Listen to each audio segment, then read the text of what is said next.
O que está acontecendo entre a Rússia e o Irã não é simplesmente uma transação de armas, não é um negócio qualquer entre dois países sob pressão. É uma mensagem direta ao mundo inteiro, e especialmente aos Estados Unidos, de que a ordem internacional que Washington construiu ao longo de décadas já não é a única que existe. Estamos vivendo um momento histórico, um daqueles momentos que os livros didáticos vão mencionar daqui a 20 anos. E a maioria das pessoas nem sequer percebe o que está acontecendo bem diante dos seus olhos. Documentos vazados da Rostec, o gigante estatal russo de defesa, revelaram em outubro de 2025 um acordo de proporções extraordinárias.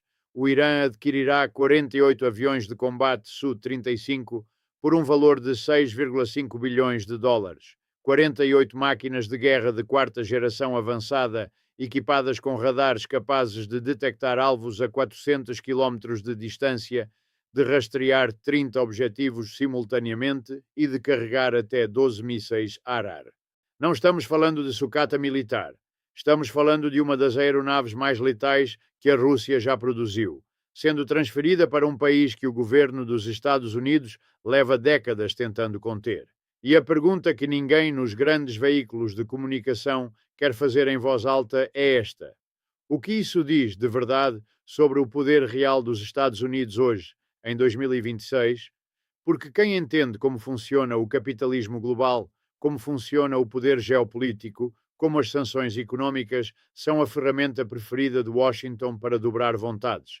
Para essa pessoa, esse acordo entre Rússia e Irã é um sinal enorme de que essa ferramenta está perdendo seu fio. E isso tem consequências para todos nós, para os que vivemos neste país, para os que pagamos impostos que financiam essas sanções, essas políticas, essas guerras, para os que temos famílias, comunidades e um futuro que depende de como o poder se redistribui neste planeta. Vamos começar pelo começo, porque o contexto é tudo. Durante décadas, a Força Aérea do Irã foi uma relíquia do passado. Os aviões que hoje sobrevoam os céus iranianos são, em sua maioria, máquinas que os Estados Unidos venderam ao Shah do Irã antes da Revolução de 1979. Estamos falando de F-14 Tomcats, de F-4 Phantoms, de aeronaves com mais de 45 anos de vida útil. É como tentar competir na Fórmula 1 com um carro dos anos 1970. Funciona, sim, mas por pouco. E isso ficou demonstrado de forma brutal em junho de 2025, quando Israel e os Estados Unidos lançaram ataques coordenados contra instalações nucleares iranianas. Os caças israelenses F-16 chegaram a apenas 80 quilómetros de Teherã. Os bombardeiros furtivos B-2 da Força Aérea Americana penetraram o espaço aéreo iraniano e lançaram bombas de penetração massiva sobre Fordow, Natanz e Isfahan, as instalações nucleares mais profundas e blindadas que o Irã possuía. E a Força Aérea Iraniana, com todos os seus pilotos corajosos, não conseguiu fazer praticamente nada para detê-los. 2 de seus preciosos F-14 foram destruídos em solo. O sistema de defesa S-300 foi neutralizado. O Irã ficou exposto de uma maneira que ninguém dentro do regime podia ignorar ou minimizar. Então, quando se entende esse contexto, essa humilhação estratégica e militar que o Irã sofreu em 2025, o acordo do Su-35 não é simplesmente uma compra de armas. É uma resposta existencial. É o Irã dizendo ao mundo: nunca mais vamos estar tão vulneráveis. Porque o que aconteceu em junho de 2025 não foi apenas uma derrota tática. Foi uma demonstração pública de que a Força Aérea Iraniana, da forma como estava constituída, era basicamente irrelevante diante de adversários de primeira linha, e nenhum Estado que leve a sério a própria sobrevivência pode tolerar isso indefinidamente. Agora, aqui vem a parte que realmente deveria nos fazer refletir, especialmente aqueles que vivemos nos Estados Unidos e nos preocupamos com os rumos do mundo. Documentos internos da corporação russa KRE, uma subsidiária da Rostec, foram vazados em outubro de 2025 pelo grupo de hackers conhecido como Black Mirror, que, segundo reportagens, tinha vínculos com a Ucrânia. Mais de 300 documentos internos vieram à tona, incluindo tabelas de preços de exportação, cronogramas de entrega e especificações técnicas dos sistemas de guerra eletrónica incluídos no pacote destinado ao Irã. O cliente aparecia sob o código interno 364. O contrato descrevia a entrega de 48 Su-35 em lotes entre 2026 e 2028, com pagamento antecipado de 15%. O pacote incluía os sistemas de guerra eletrónica Kibin-M, os mesmos sistemas que a Rússia utilizou para interferir com a eletrónica de aviões da OTAN em conflitos reais. E aqui é preciso fazer uma pausa. Porque quando ouvimos guerra eletrónica nos meios de comunicação, muitas vezes esse detalhe passa como algo técnico e irrelevante. Mas o que isso significa em termos práticos é extraordinariamente importante para compreender por que esse acordo aterroriza os planejadores militares em Washington e Tel Aviv. O Su-35 não é simplesmente um avião rápido com mísseis. É uma plataforma de combate integrada com capacidades de interferência eletrónica que podem cegar radares inimigos, confundir os sistemas de guiagem de mísseis e criar o que os militares chamam de zonas negras, áreas onde os sensores simplesmente param de funcionar com precisão. Isso significa que, se o Irã operar essas máquinas com efetividade, a tarefa de neutralizar suas instalações a partir do ar, que já foi difícil mesmo para os bombardeiros B-2 em 2025, se torna algo significativamente mais complicado no futuro. Mas quero que pensemos juntos em algo que existe nesse acordo e que os grandes veículos de comunicação não estão explicando. Há uma tensão enorme dentro dessa transação. A própria Rússia perdeu mais de uma dúzia de seus Su-35 na Ucrânia. Pense nisso por um momento. O mesmo avião que a Rússia está vendendo ao Irã como se fosse a joia da coroa de sua indústria aeronáutica, foi abatido repetidamente no conflito ucraniano. E a Ucrânia, com seus F-16 mais antigos, demonstrou que, embora o Su-35 seja uma aeronave capaz, ele também não é invencível. Então, a pergunta legítima que os analistas estão fazendo é: quanto esse acordo vai mudar realmente o equilíbrio de poder no Oriente Médio? Ou isso é mais um sinal político e simbólico do que uma mudança estratégica real? A resposta honesta é, provavelmente, as duas coisas ao mesmo tempo. E é aqui que a análise fica verdadeiramente interessante. Porque mesmo que o Su-35 não transforme o Irã em uma potência aérea indestrutível da noite para o dia, o que ele definitivamente faz é mudar de forma radical os cálculos de risco para qualquer adversário que considere atacar o Irã no futuro. Atualmente, Israel consegue lançar ataques aéreos com uma confiança relativamente alta de que a resposta iraniana no ar será limitada. A Arábia Saudita e os Emirados Árabes Unidos, ambos com frotas de aviões de combate modernos comprados aos Estados Unidos, dominam claramente o espaço aéreo regional frente ao Irã, mas com 2 esquadrões modernos de Su-35, esse cálculo começa a mudar.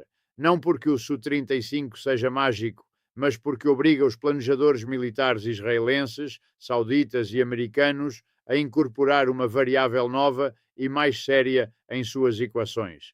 E em geopolítica, mudar a equação de risco já é, por si só, uma forma de poder. Agora quero falar de algo que quase ninguém está discutindo no contexto desse acordo, a dimensão económica. O que significa esse tipo de transação para o sistema financeiro global e para o poder real dos Estados Unidos? Os Estados Unidos passaram décadas usando as sanções económicas como sua principal arma de política exterior. Se você não gosta do que um país está fazendo, corta seu acesso ao sistema financeiro internacional, proíbe a importação de tecnologia, congela os ativos denominados em dólares, é uma estratégia poderosa e funcionou muito bem durante muito tempo, especialmente quando o dólar era literalmente o único jogo disponível e nenhum país queria se arriscar a ser excluído do sistema financeiro ocidental. Mas o que estamos vendo agora, em 2025 e 2026, é que esse modelo está sob uma pressão que nunca havia experimentado antes. O Irã e a Rússia, 2 dos países mais sancionados do planeta, estão fechando um acordo de armas de 6,5 bilhões de dólares. Não em dólares, não através de bancos ocidentais, não por meio de mecanismos financeiros que Washington possa bloquear com um telefonema. Estão fazendo isso através de canais alternativos, por acordos de escambo, através de sistemas de pagamento que estão sendo construídos deliberadamente para contornar o controle americano. E essa, meus amigos, é a história mais importante por trás da manchete do acordo. Não são os aviões em si, é o que os aviões representam sobre a capacidade real das sanções econômicas como ferramenta de controle geopolítico no século XXI. Vamos pensar na história recente. O Irã está sob sanções há décadas. O sistema financeiro iraniano está praticamente cortado do mundo ocidental. O real iraniano tem estado em queda livre. Em 2025, a inflação alimentar no Irã superou 70%. O Banco Mundial projetou que a economia iraniana se contrairia tanto em 2025 quanto em 2026. As sanções causaram um sofrimento real e enorme para a população iraniana comum. Não há dúvida disso. Mas o que também é verdade, e é isso que os defensores da política de máxima pressão não querem admitir, é que essas sanções não conseguiram mudar o comportamento estratégico do regime iraniano em nenhum aspecto fundamental. Não detiveram o programa nuclear, não detiveram o apoio iraniano a grupos como o Hezbollah, não impediram os ataques com drones. E agora, em meio a todo esse peso econômico esmagador, o Irã está assinando o maior contrato de aquisição militar de sua história recente. Como isso é possível? A resposta está em entender como o capitalismo global realmente funciona quando está sob pressão. O Irã encontrou sua alavanca, os drones. Quando a Rússia invadiu a Ucrânia em fevereiro de 2022, de repente precisou de munições e armamento em uma escala que sua própria indústria de defesa não conseguia suprir com rapidez. O Irã ofereceu exatamente o que a Rússia precisava. Milhares de drones Shahed 136, bombas planantes guiadas, mísseis balísticos de curto alcance. Teherã se tornou o fornecedor de armas mais importante de Moscou na guerra da Ucrânia, ainda que o regime iraniano negasse isso publicamente vez após vez. E, em troca, a Rússia ofereceu o que o Irã mais precisava depois da humilhação militar de junho de 2025.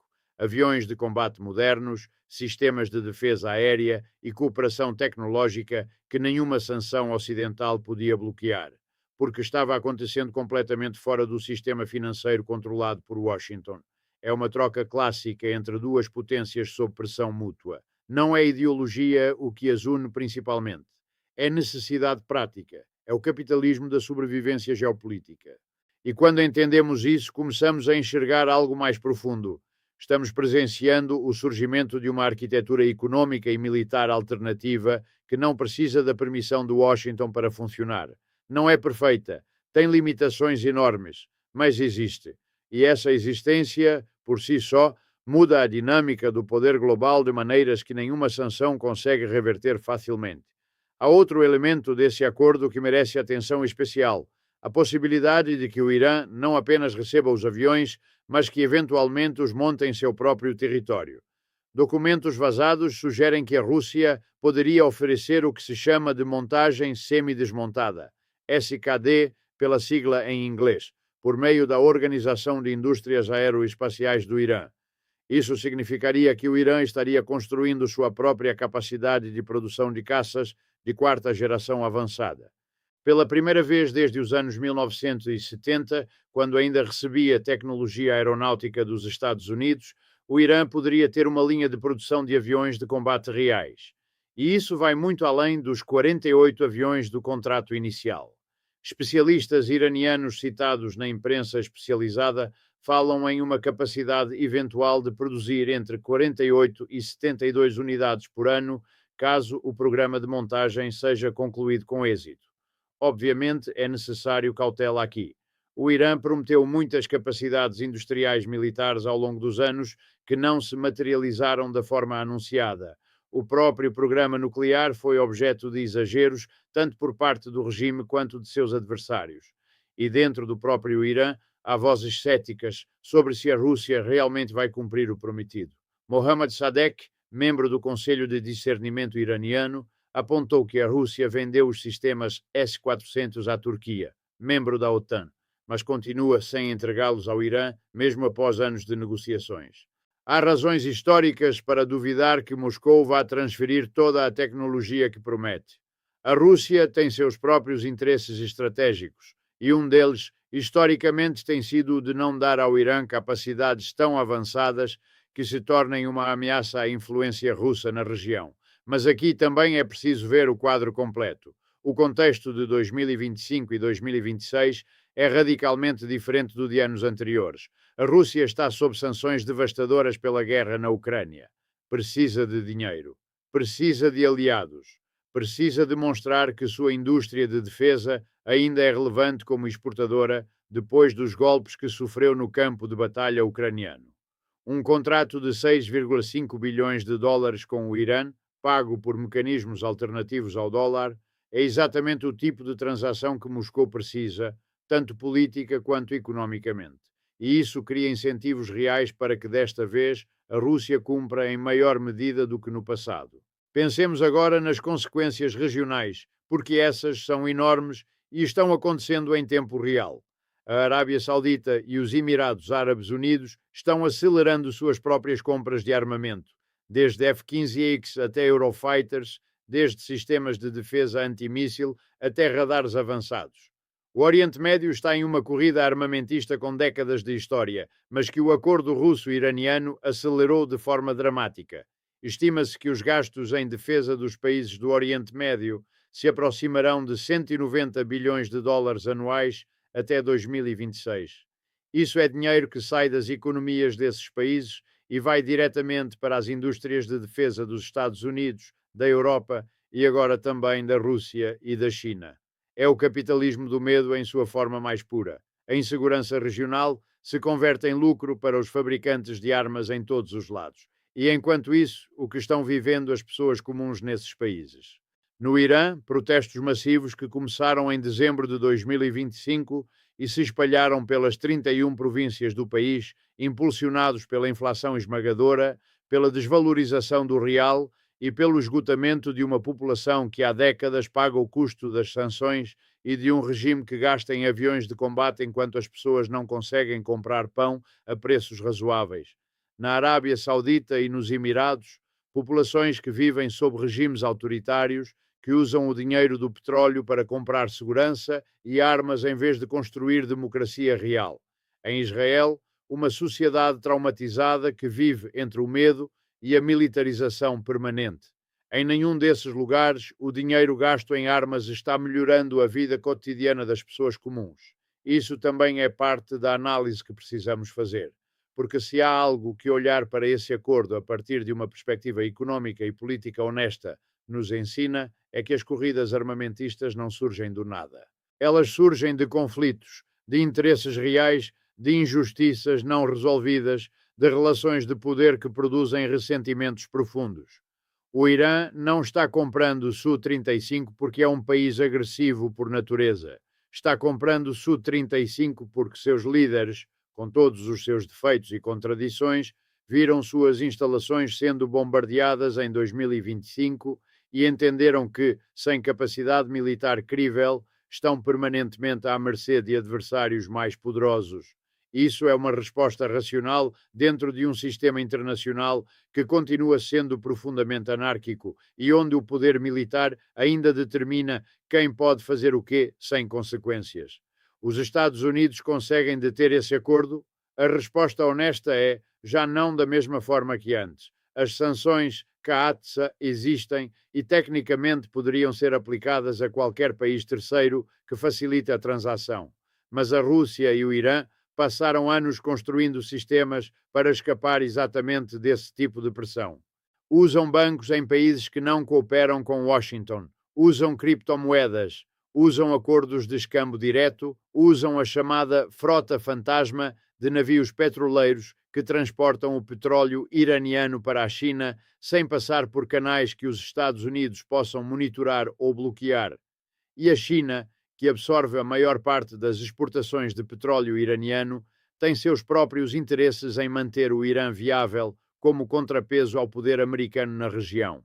Em 2026, as tentativas do governo Trump de reduzir as exportações de petróleo iraniano a zero simplesmente não funcionaram da maneira que foi prometida publicamente.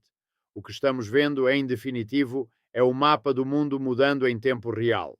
Não de forma dramática, não de um dia para o outro, não da maneira em que as mudanças aparecem nos filmes de Hollywood, mas da maneira lenta, estrutural, quase silenciosa, como os sistemas realmente se transformam. O dólar continua sendo a moeda de reserva dominante. A economia dos Estados Unidos continua sendo a maior do mundo. A tecnologia militar americana continua sendo, em muitas categorias, a mais avançada do planeta. Nada disso mudou da noite para o dia, mas o que mudou, e isso é o que o Acordo Su-35 entre Rússia e Irã representa de maneira tão clara, é que a capacidade de Washington de impor sua vontade através de sanções econômicas, de isolar adversários do sistema financeiro global, de fazer com que países sob pressão simplesmente se dobrem às suas exigências, essa capacidade está sendo corroída, não destruída, corroída. E há uma diferença enorme entre as duas coisas. A erosão é mais perigosa do que o colapso, porque o colapso você vê, você reage, você se adapta. A erosão acontece gradualmente, quase imperceptivelmente, até que um dia você olha para o tabuleiro e percebe que as peças estão em posições completamente diferentes das que você esperava. E é exatamente isso que o acordo russo-iraniano representa. Mais um passo nessa erosão. Mais uma demonstração de que o sistema que os Estados Unidos construíram para manter sua hegemonia global está sendo contornado peça por peça, transação por transação, por atores que não têm o mesmo interesse que Washington em preservar as regras do jogo que Washington mesmo escreveu. Pensemos no que isso significa concretamente para o equilíbrio de poder no Oriente Médio. Com 2 esquadrões de Su-35 operacionais, o Irã passa a ter uma capacidade de negação de área aérea que não possuía antes. Isso não significa que o Irã possa derrotar a Força Aérea Americana em um confronto aberto. Está longe disso. Mas significa que o custo de um ataque aéreo futuro contra o Irã aumenta de forma mensurável. Significa que Israel precisará recalcular. Significa que a Arábia Saudita precisará recalcular.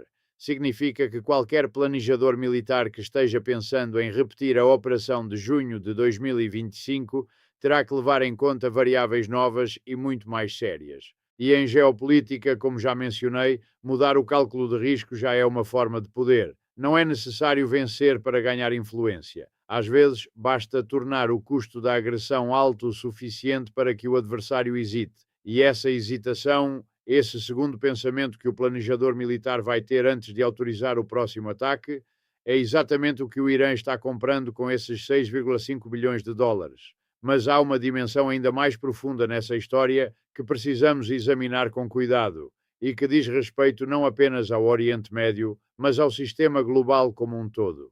O que estamos vendo entre Rússia e Irã é, em sua essência, a formação de um subsistema econômico e militar que opera com uma lógica própria, paralela à lógica do sistema ocidental liderado pelos Estados Unidos, mas não subordinada a ela. Não estamos falando ainda de um sistema alternativo completo. Não existe um FMI alternativo funcional. Não existe um sistema SWIFT alternativo plenamente operacional. Não existe uma moeda de reserva global que desafie o dólar de forma séria no curto prazo. Mas o que existe, e isso é crucial, é uma rede crescente de transações, acordos, mecanismos de pagamento e alianças que vão, progressivamente, reduzindo a dependência desses países em relação ao sistema ocidental. E cada transação como essa, cada contrato de armas pago em mecanismos alternativos, cada acordo de petróleo liquidado em yuan, cada infraestrutura financeira construída fora do alcance das sanções americanas é um tijolo a mais nessa arquitetura alternativa. Isso tem implicações que vão muito além do Oriente Médio. Para os países da América Latina que têm relações econômicas com o Irã, com a Rússia e com a China, isso significa que as opções disponíveis para estruturar essas relações estão aumentando. Para as comunidades latinas nos Estados Unidos, que têm família no México, na Venezuela, na Colômbia, no Brasil, isso significa que o mundo em que suas famílias vivem está sendo remodelado por forças que poucos analistas convencionais estão explicando com clareza suficiente. A competição entre grandes potências já não é apenas retórica, já não é apenas uma questão de narrativas e de discursos em fóruns internacionais, ela tem dimensões militares ativas. Ela tem consequências diretas para quem controla quais tecnologias, para quem define as regras do comércio internacional, para quem decide o que é ou não é uma sanção legítima. E o acordo entre Rússia e Irã, 48 Su-35, 6,5 bilhões de dólares, entregue entre 2026 e 2028. É um dos sinais mais claros e concretos de como essa competição está evoluindo. Não é o fim da hegemonia americana, mas é mais um passo no processo de sua erosão. E quem não estiver prestando atenção a esse processo vai acordar um dia e encontrar um mundo muito diferente daquele que acreditava estar vivendo. Esse é o quadro real. Essa é a análise que os grandes veículos de comunicação não estão fazendo com a profundidade necessária. E é exatamente por isso que precisamos continuar conversando sobre esses temas, com rigor, com honestidade intelectual e com a disposição de olhar para as estruturas de poder sem os filtros que nos são impostos pelos interesses que dominam o debate público convencional. O mundo está mudando lentamente, estruturalmente, e o acordo russo-iraniano de Su-35 é uma das provas mais concretas disso que vimos nos últimos meses.